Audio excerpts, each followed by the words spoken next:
Alhamdulillah Alladzi hadana li hadza wa ma kunna linahtadiya laula an hadana Allah. Asyhadu an la ilaha illallah wahdahu la syarika lah wa asyhadu anna Muhammadan abduhu wa rasuluh. Allahumma salli wa sallim wa barik ala nabiyyina Muhammad wa ala alihi wa sahbihi wa barik wa sallim ajma'in, amma ba'du. Ma'asyiral muslimin rahimakumullah. Alhamdulillah, insyaallah di malam hari ini kita akan mengkaji bersama tafsir surat Al-Furqan ayat yang ke-17 sampai ayat yang ke-20 insyaallah. A'udzu billahi minasy syaithanir rajim. Wa yauma yahsyuruhum wa ma ya'buduna min dunillah fayaqulu a antum adlaltum ibadi haula'i am hum dallus sabil. Qalu subhanaka ma kana yanbaghi lana an nattakhidha min dunika min awliya walakin matta'tahum wa aba'ahum hatta nasu dzikra wa kanu qauman bura. Faqad kadzabukum bima taquluna fama tastati'una sarfan wala nasra wa man yadlim minkum nudhiqhu 'adaban kabira wa ma arsalna qablaka minal mursalina illa innahum la ya'kuluna at-ta'ama wa yamshuna fil aswaq wa ja'alna ba'dakum li ba'din fitnatan atasbirun wa kana rabbuka basira. Ma'asyiral muslimin yang dirahmati Allah Subhanahu wa taala, ayat yang akan kita bahas ini masih terkait dengan ayat sebelumnya, di mana dalam ayat-ayat sebelumnya Allah telah menerangkan bagaimana kondisi orang-orang yang menyekutukan Allah kelak di hari kiamat. Nah, dalam ayat yang akan kita bahas ini Allah menggambarkan dialog yang terjadi antara orang yang menyekutukan Allah dengan sesembahan yang selama di dunia ini dijadikan sebagai sesembahan. Tentu ma'asyiral muslimin yang dirahmati Allah SWT, ketika kita membahas alam akhirat ini tidaklah bisa kita kiaskan dengan alam dunia, karena alam dunia ini sangat terbatas, ya, dengan keterbatasan kondisi dunia itu sendiri. Sedangkan akhirat adalah dunia tanpa batas. Artinya apa? Tidak ada yang mustahil bagi Allah Subhanahu wa taala ketika kelak nanti di akhirat menjadikan sesuatu yang di dunia ini tidak bisa bicara nanti berbicara. Bahkan misalkan dalam surat Yasin yang sudah kita hafal, Allah memberitahukan kita bahwa mulut yang biasa kita gunakan untuk berbicara nanti kelak di akhirat ditutup oleh Allah Subhanahu wa taala, sehingga yang berbicara adalah tangan-tangan kita. Sebagaimana Allah sebutkan, al-yauma nakhtimu ala afwahihim wa tukallimuna aydihim wa tashhadu arjuluhum bima kanu yaksibun. Karena itulah dalam ayat ini Allah memberikan gambaran kepada kita di antara salah satu pandangan kondisi kelak nanti di akhirat. Allah Subhanahu wa taala berkalam, a'udzu billahi minasyaitonir rajim. Wa yauma yahsyuruhum, wa yauma, dan pada hari, yaitu hari kiamat, yahsyuruhum, ya, dikumpulkan, yahsyuruhum wa ma ya'buduna min dunillah, dan di hari di mana dikumpulkan, yahsyuruhum wa ma ya'buduna, dan apa-apa yang mereka sembah, min dunillahi, selain Allah Subhanahu wa taala. Jadi di hari mereka ini ya semua berkumpul, ya yahsyuruhum wa ma ya'buduna min dunillah. Jadi Allah nanti kelak di akhirat sekalian mengumpulkan mereka, yauma yahsyuruhum, Allah mengumpulkan mereka, ya, wa ma ya'buduna, dan apapun yang mereka jadikan sesembahan selain Allah Subhanahu wa taala, dikumpulkan untuk sebagai apa? Persaksian. Ya. Sebenarnya yang terjadi ketika mereka menyembah selain Allah itu kayak apa sebenarnya itu? Siapa yang salah? Apakah manusianya atau sesuatu yang dijadikan sebagai sesembahan? Ya, maka Allah kumpulkan yauma yahsyuruhum, hari di mana Allah mengumpulkan mereka, al-hasyr, ya, dikumpulkan. Wa ma ya'buduna min dunillah, dan apapun yang mereka jadikan sesembahan selain Allah Subhanahu wa taala.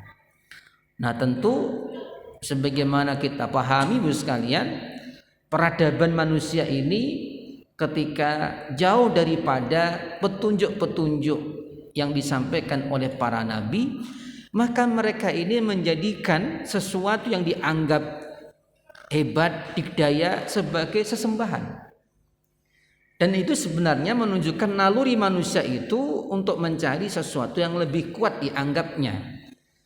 Nah, ketika mereka sudah jauh daripada petunjuk para rasul, maka mereka menyembah sesuatu yang tidak dibenarkan oleh Allah dan Rasulnya. Maka kita lihat sekalian, sebelum Rasulullah SAW diutus, ya, orang-orang Arab jahiliyah tentunya ketika itu menyembah, menjadikan berhala-berhala, ya, yang terkenal adalah misalkan Hubail, ya, kemudian bahkan di pinggiran Ka'bah itu ada kurang lebih 300-an, ya, berhala-berhala yang mewakili setiap kabilah-kabilah yang ada di Arab ketika itu.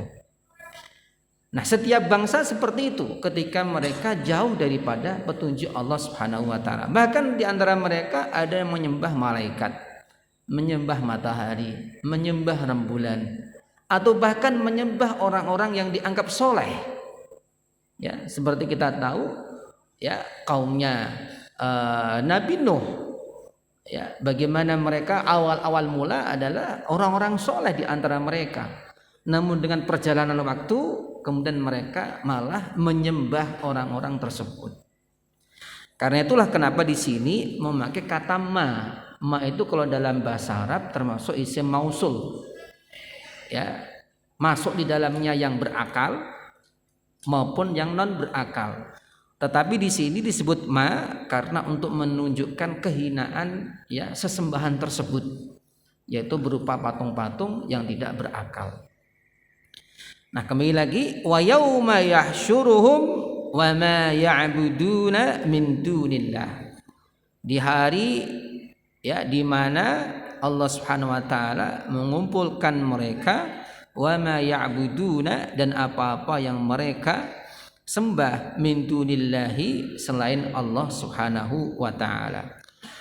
Fayaqulu, maka Allah kemudian berkata, ya, sebagai bentuk persaksian di depan mereka, a'antum adlaltum ibadi, apakah kalian wahai sesembahan-sesembahan yang menjadikan mereka sesat, adlaltum ibadi, apakah kalian yang menyesatkan, ya, hamba-hambaku. Ini di sini Allah Subhanahu wa taala menggunakan kata-kata hamba, ibadi, ya. Karena apa? Ini menunjukkan bahwa Allah Subhanahu wa taala sayang kepada manusia. Ya, harusnya mereka itu menyembah Allah Subhanahu wa taala. Yang berhak disembah itu hanya Allah. Maka di sini dipertanyakan, a antum adlaltum ibadi? Ya, apakah kalian semuanya ini para sesembahan-sesembahan selain Allah yang menyesatkan mereka, ya ibadi, hamba-hambaku. Haulai, mereka, ya para sesembahan-sesembahan tersebut, amhum dallus sabil, ataukah manusia itu sendiri yang salah dalam mengambil jalan, sesat dalam jalannya. Jadi di sini Bapak sekalian, di depan mereka ini dikumpulkan semuanya. Sebagaimana kita terangkan dalam ayat-ayat sebelumnya, bahwa hari tersebut disebut juga Yaumul Mashhud. Mashhud artinya apa? Di mana menjadi persaksian seluruh makhluk ciptaan Allah Subhanahu wa taala. Dikumpulkan semuanya. Ya. Malaikat-malaikat Allah didatangkan, semua makhluk Allah didatangkan, bahkan hewan-hewan yang Allah ciptakan dunia ini didatangkan semuanya. Karena ini adalah hari hisab, perhitungan. Ya, Yaumul Mashhud, hari yang dipersaksikan seluruhnya. Maka kalau kita lihat, ya, seperti misalkan dalam surat Hud, ya, bagaimana Allah Subhanahu wa taala, ya, mempersaksikan semua makhluk-makhluk tersebut. Ya, untuk apa? Untuk menjadi saksi-saksi atas apa yang menjadi keputusan Allah Subhanahu wa taala. Sehingga kelak manusia itu tidak ada alasan apapun mereka bisa mengingkari atas perbuatannya ya sendiri.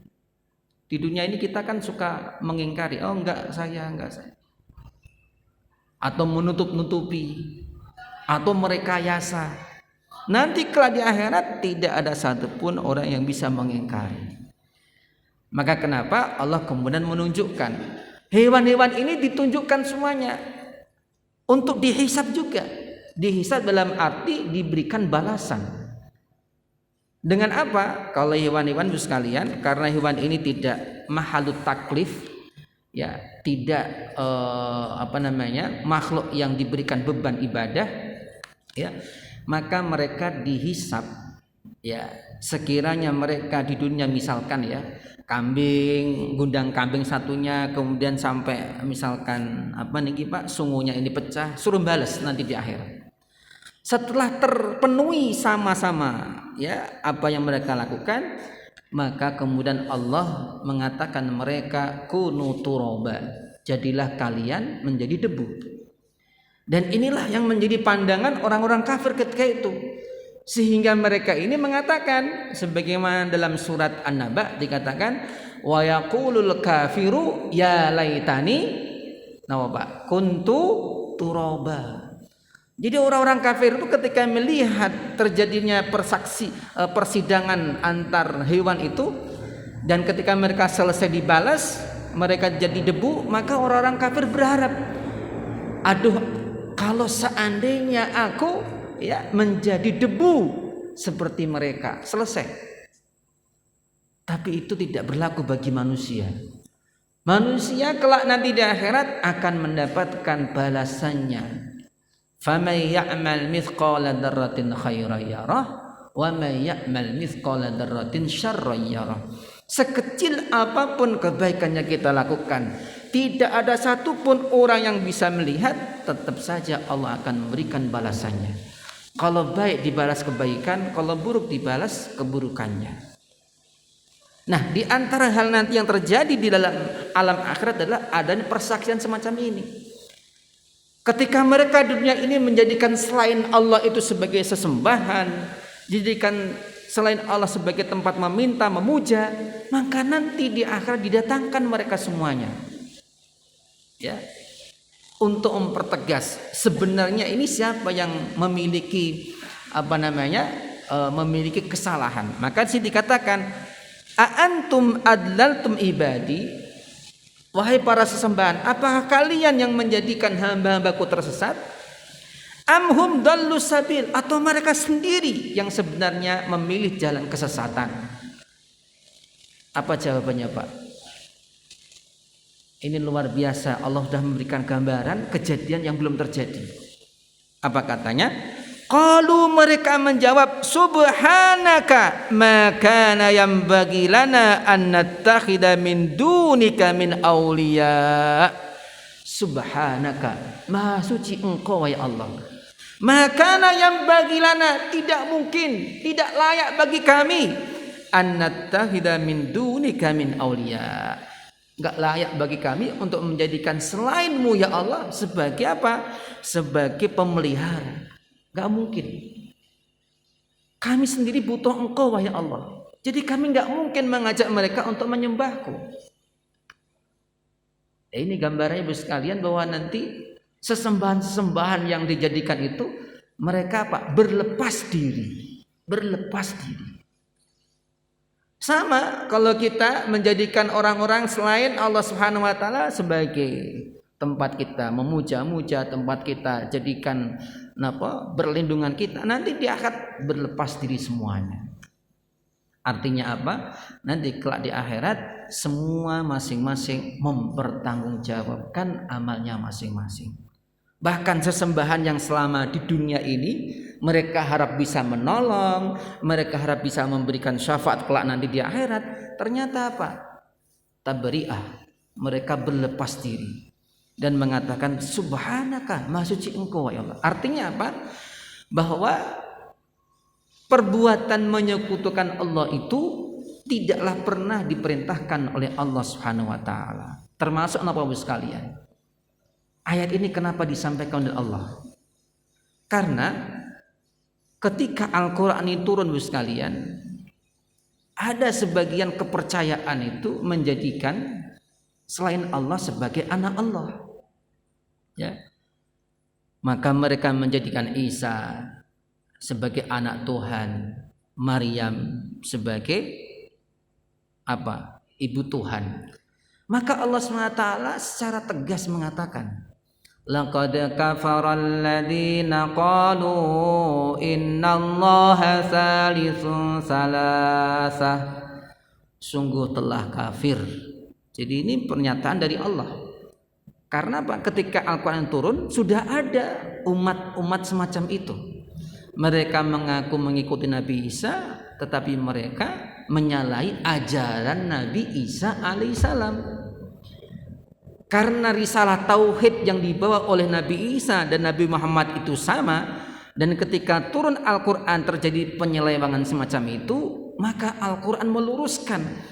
Karena itu adalah bentuk penyekutuan terhadap Allah Subhanahu wa taala.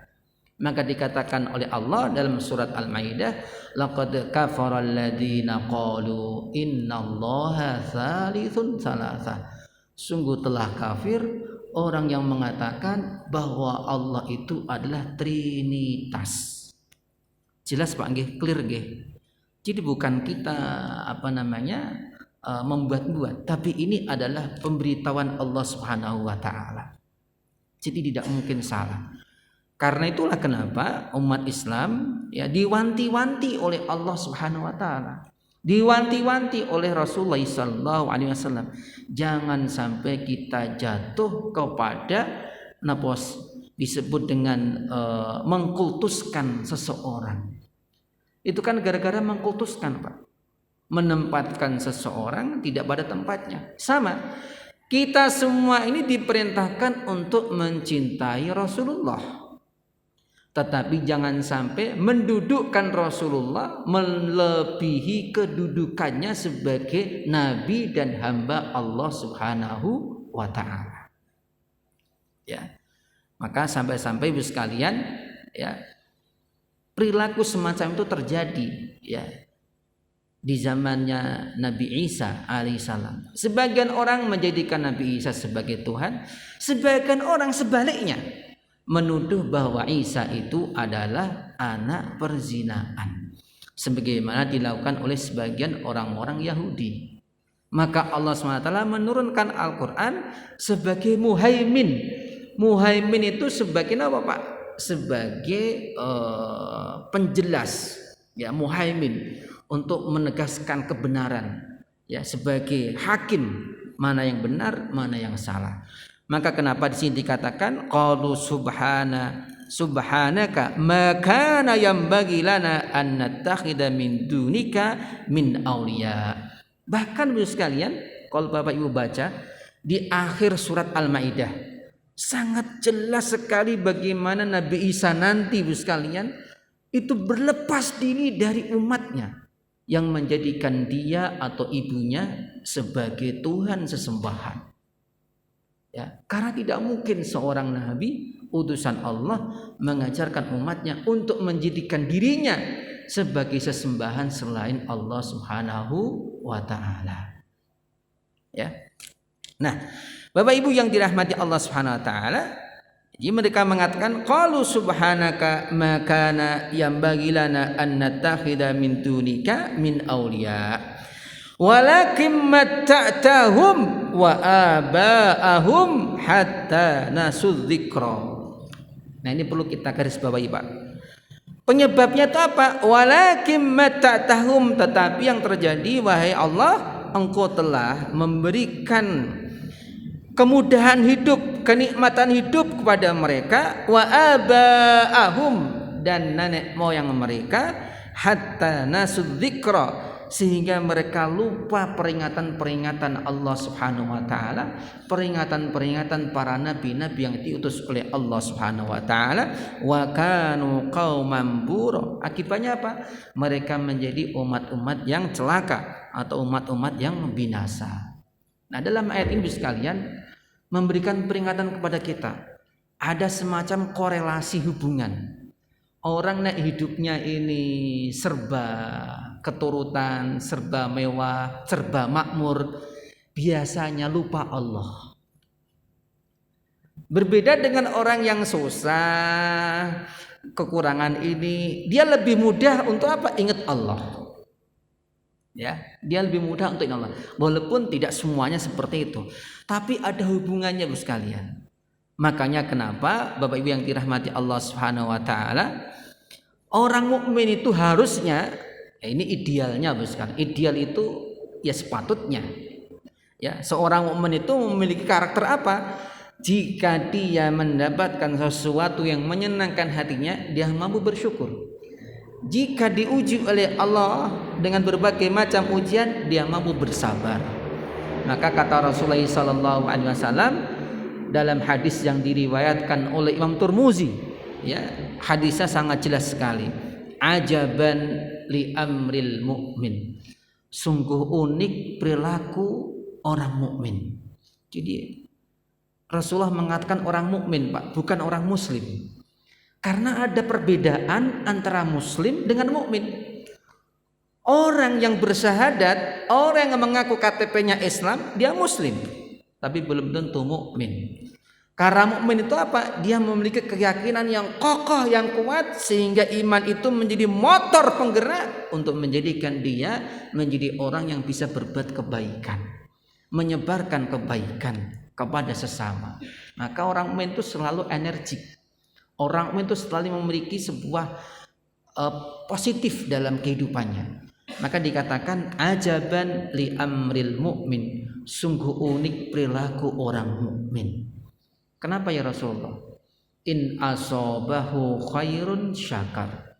Kalau dia mendapatkan sesuatu yang baik sesuai dengan harapannya, dia automatically hatinya, imannya ini mendorong untuk bisa bersyukur kepada Allah. Alhamdulillah.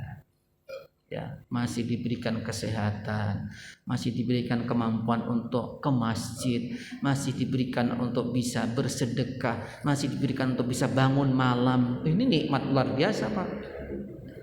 Jadi jangan kita berpikir nikmat itu hanya berupa harta. Bukan, Pak, bukan. Karena harta ini tidak menjamin seseorang itu malah menjadi hamba Allah. Tapi nikmat terbesar adalah ketika kita ditolong oleh Allah, bisa menggunakan nikmat-nikmat yang dititipkan oleh Allah kepada kita untuk mendekatkan diri kepada Allah Subhanahu wa taala.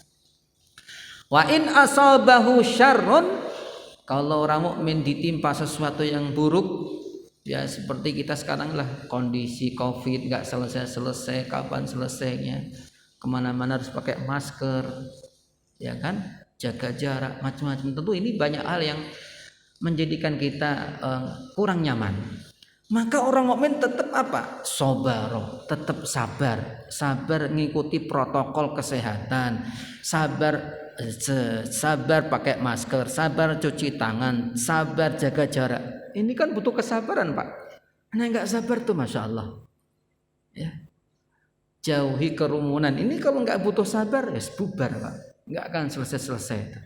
Butuh sabar. Maka kata Rasulullah SAW, fakana khairan lahu. Kesabaran ini menjadikan kebaikan baginya. Maka sebenarnya Bu sekalian, yang menjadikan orang mukmin ini dia mampu untuk bertahan dalam berbagai macam kondisi itu dua sifat karakter utama, yaitu syukur dan sabar. Syukur ini menjadikan berbagai macam nikmat bertambah. Kalau sebagian ahli mengatakan syukur itu menghasilkan gerakan vibrasi, Pak. Vibrasi itu apa? Gerakan kayak magnet. Jadi magnet itu kalau ditaruh dia akan menyedot samping kanan kirinya. Begitu pula kalau kita tambah bersyukur, yakinlah akan selalu diberkahi oleh Allah Subhanahu wa taala. Nah, kalau dengan sabar dia akan mampu terus untuk bertahan mencapai tujuan yang diinginkan. Karena tanpa sabar Bu sekalian, hidup pasti tidak akan mencapai kebaikan dan kebahagiaan. Pasti adanya mengeluh terus. Maka benar kata Allah dalam surat Al-Ma'arij misalkan, ya, Allah mengatakan khuliqal insanu halu'a idza massahu syarru jazu'a wa idza massahul khairu manu'a. Jadi manusia itu kalau dibuat memang sukanya keluh kesah, mendapatkan ya sesuatu yang enggak seneng, gedumbel terus. Tapi kalau diberikan kebaikan dia menang, dia nggak mau bersedekah, nggak mau bersyukur. Nah, kembali lagi Bapak Ibu yang dirahmati Allah SWT. Jadi ternyata di antara sebab manusia itu lupa daripada petunjuk-petunjuk Allah itu apa? Karena terlena dengan kehidupannya. Maka sering para ulama mengatakan, napa Pak? Pangkat, napa Pak? Derajat pangkat tahta wanita. Ya, semua itu menjadikan potensi, saya mengatakan potensi bisa menjadikan orang lupa dari Allah SWT. Tapi tidaklah pasti, tergantung orangnya. Maka kenapa Bu sekalian dalam hadis dikatakan, ya, nikmal mal lirajulin sholeh. Sebaik-baik harta apabila harta itu dipegang oleh orang yang soleh. Ya. Artinya apa? Islam tidak melarang kita kaya Bu sekalian. Bahkan kalau kita lihat dari berbagai macam ayat atau hadis menghasung kita, menganjurkan kita agar kita mampu menjadi orang yang bisa memberi, bukan menerima. Ya, coba Bapak Ibu kumpulkan ayat zakat, Pak. Banyak sekali ayat sedekah, ya, ayat-ayat infak gitu. Itu artinya apa? Allah lebih mencintai dan lebih suka orang mukmin yang bisa memberikan, bukan yang menerima. Karena dalam hadis lain, misalkan hadis riwayat Muslim sekalian, dikatakan Rasulullah SAW bersabda, dikatakan al-mu'minu al-qawiyyu khairun wa ahabbu minallah minal mu'minad dhaif. Orang mukmin yang kuat itu lebih dicintai dan lebih baik menurut Allah daripada orang mukmin yang lemah. Walaupun setiap mukmin itu ada kebaikannya, itu pasti. Tetapi dalam hadis ini, ya, Rasulullah ingin mendorong bagi kita, jadilah individu-individu mukmin yang kuat imannya, kuat akidahnya, kuat pendidikannya, kuat kesehatannya, kuat jasadnya. Karena inilah yang menjadi, ya, solusi bagi umat sekarang ini. Maka dulu sekalian, di awal-awal kisah Rasulullah membangun negara Al-Madinah, di Madinah itu, bagaimana mereka itu kan, ya, orang-orangnya begitu sangat bersahaja, ya, semangatnya luar biasa, ya, ketika menggali parit itu luar biasa, mereka giatnya seperti itu, dan itu tidak mungkin lahir kecuali dari kondisi yang kuat, baik kuat secara batin maupun kuat secara fisik. Ya. Bahkan kalau kita lihat ya kisah-kisah para sahabat begitu luar biasa perjuangannya itu. Dan itu menunjukkan mereka benar-benar menjadikan iman mereka sebagai penggerak dan pendorong lahirnya sebuah peradaban yang begitu luar biasa. Nah, kembali lagi Ibu sekalian yang dirahmati Allah Subhanahu wa taala. Jadi sebab mereka ini terlena dengan kehidupan dan kondisi kenikmatan dunia ini sehingga mereka lupa dari peringatan-peringatan Allah, sehingga mereka wakanu qauman bura, sehingga mereka ya akibatnya apa? Kanu qauman bura, mereka ya adalah umat-umat yang rusak, artinya binasa. Binasa kenapa? Karena memilih jalan yang sesat. Akibatnya apa? Nanti di akhirat tidak ada pilihan kecuali mereka akan menempati di neraka. Maka kenapa Allah katakan faqad kadzabukum bima taquluna, mereka telah mendustakan apa yang kalian omongkan. Jadi kan ini menggambarkan Kak, orang-orang yang menyembah ini ya mereka bukan enggak gini-gini sama saya, dibalas oleh Allah faqad kadzabukum, lawang mereka yang kamu jadikan sebagai sesembahan sudah mendustakan kamu, artinya membantah apa yang kamu katakan, bima taqulun, terhadap apa yang kamu katakan, fama tastati'una sarfa wala nasra, maka kamu tidak akan mampu untuk menolak dari azab Allah, ataupun kamu pun tidak akan mampu untuk menolong dirimu dari azab Allah. Sudah, yang selama ini diharap-harap menolong mereka, ternyata sesembahan berhala mereka, sesembahan mereka ini ya mereka berlepas diri, sehingga tidak ada siapapun yang bisa menolong mereka. Wa man yadlim minkum nudhikhu adaban kabira, maka siapapun ya di antara kalian ya, termasuk kita semuanya ya yang berbuat zalim ya, maka kami akan memberikan azaban kabira, azab yang kabir, yang besar, artinya azab yang amat pedih. Nah, ini Ibu sekalian, zalim itu apa sih? Zalim itu artinya apa? Meletakkan sesuatu tidak pada tempatnya, itu zalim. Termasuk kita sebagai hamba Allah, harusnya kita menyembah Allah karena kita ini diciptakan oleh Allah. Tetapi kita menjadikan selain Allah sebagai sesembahan, itu dianggap sebagai perbuatan zalim.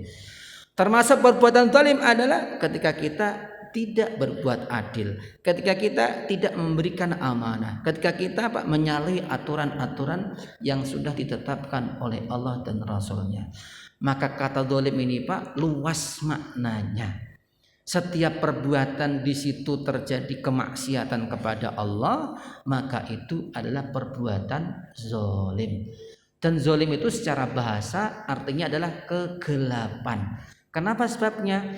Karena kezaliman ini nanti akan menjadi kegelapan kita di akhirat. Akibatnya kita dimasukkan ke dalam api neraka. Maka Bapak sekalian, dalam hadis lain dikatakan ya, salasatun la turaddu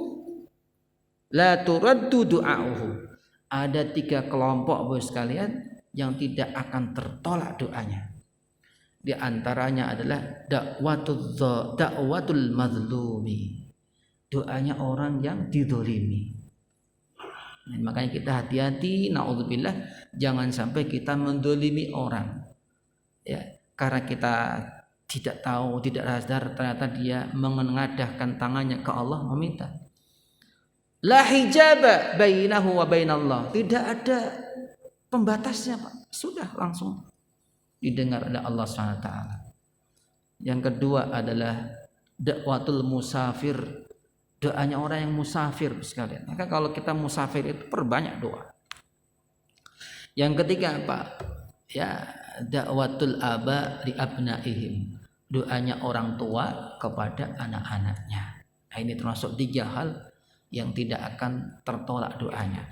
Nah, kembali lagi Ibu sekalian, dalam ayat ini Allah ingin menegaskan kembali, siapapun di antara kalian yang melakukan kezaliman, dan tidak ada kezaliman yang terbesar terberat kecuali mereka yang menjadikan Allah sebagai menjadikan selain Allah sebagai sesembahan. Jadi di antara zalim-zalim itu Pak, zalimnya kan ada tingkat-tingkatannya. Yang paling tinggi adalah berbuat kezaliman kepada Allah. Dengan apa? Menjadikan selain Allah sebagai sesembahan. Maka kenapa barang siapa meninggal dalam kondisi dia menyekutukan Allah, maka dipastikan dia masuk neraka selama-lamanya. Makanya naudzubillah sekalian, jangan sampai kita, keluarga kita ya masih ada yang percaya dengan klenik, percaya dengan dukun, percaya dengan ya yang berbau-bau mistik semacam itu sekalian. Ya. Karena itu ya kita takutnya termasuk hal yang menyekutukan Allah Subhanahu wa taala. Maka kenapa dalam hadis dikatakan ya man ata kahinan, barang siapa mendatangi dukun. Dukun sekarang itu Pak macam-macam Pak. Ada yang ngaku ustadz, ya ngaku kiai, tapi semestinya dukun. Makanya perlunya kita tadi hati-hati. Tadi dikatakan amhum dallu sabil, mereka sendiri yang salah pilih jalan. Ya, maka kata Rasulullah man ata kahinan, barang siapa mendatangi dukun fala yuqbalu, maka tidak akan diterima amalnya arba'ina yauman. Hanya mendatangi tok loh Pak, datang tok, nganter temennya yang lagi mau jabat, datangi nganter tok misalnya 40 hari loh Pak. Ya. Kalau dia membenarkan bagaimana? Kalau dia membenarkan faqad kafara. Kalau dia membenarkan dengan ramalan paranormal semacam itu, maka dia telah kufur. Nah ini sangat begitu luar biasanya. Karena apa? Ini adalah asas dasar akidah. Jika ini diterjang, ya sudah, habislah akidah itu.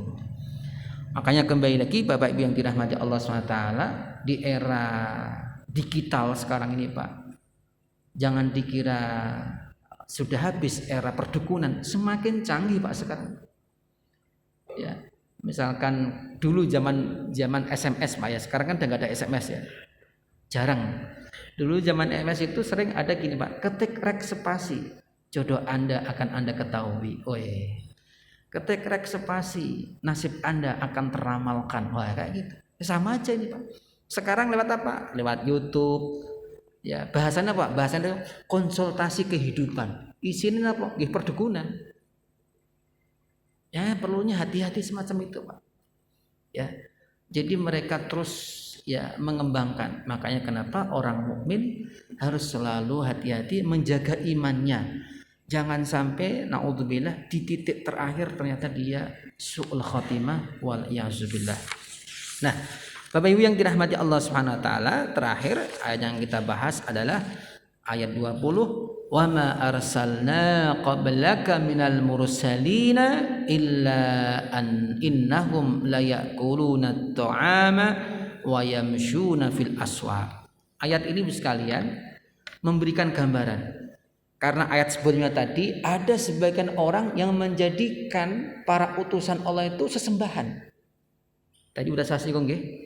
Sudah saya sebutin ada sekelompok ya agama yang menjadikan nabinya sebagai Tuhan. Maka Allah mengingatkan kembali sekalian ya bahwa wa ma arsalna, dan kami tidak mengutus qablaka sebelummu wahai Muhammad minal mursalina, dari para utusan-utusan termasuk Nabi Isa, Nabi Musa, Nabi Yahya, Zakaria sampai ke atas Nabi Adam. Ya, illa innahum la ya'kuluna at-ta'am. Jadi mereka ini semuanya tidak lain kecuali mereka ini manusia biasa.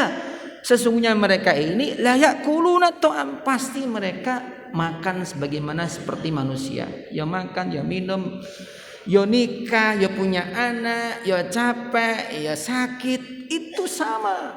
Hakikatnya sama dengan kita. Karena seorang nabi itu jikalau diutus dari golongan malaikat, maka kita tidak bisa mengikuti Pak. Malaikat gak butuh makan, gak butuh minum, gak butuh tidur. Gimana ngikutinya?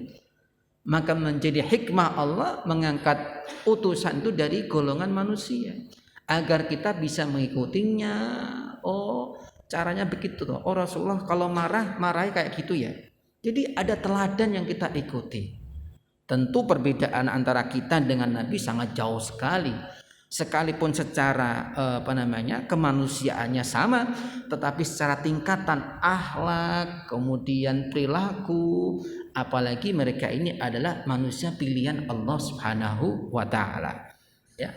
Di samping mereka makan minum juga wayamsuna fil aswaq. Ya kerja ring pasar belonjo.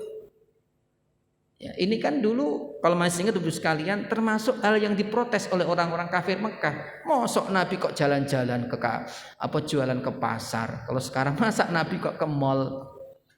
Ya. Atau mosok Nabi kok makan minum, maka diterangkan enggak. Memang Nabi seperti itu. Bedanya Nabi ini adalah yang dipilih dan diberikan wahyu. Wa ja'alna ba'dakum li ba'din fitnatan atasbirun. Oh, Pak. Dan kami jadikan antara kalian, Bapak Ibu, miskin kaya, penguasa, rakyat, fitnatan sebagai ujian. Atasbirun, bisakah kalian sabar? Oh, Pak. Jadi menjadi hikmah Allah menciptakan manusia itu bermacam-macam, beragam-ragam, Pak. Ada yang mukmin, ada yang kafir, ada yang kaya, ada yang miskin, ada yang menjabat, ada yang tidak. Ini ternyata semuanya sebagai bentuk ujian dari Allah. Kamu bisa sabar enggak? Komitmen enggak dengan akidahmu? Komitmen enggak dengan keyakinan? Komitmen enggak dengan prinsip-prinsipmu? Karena apa? Ingat, wa kana rabbuka basira.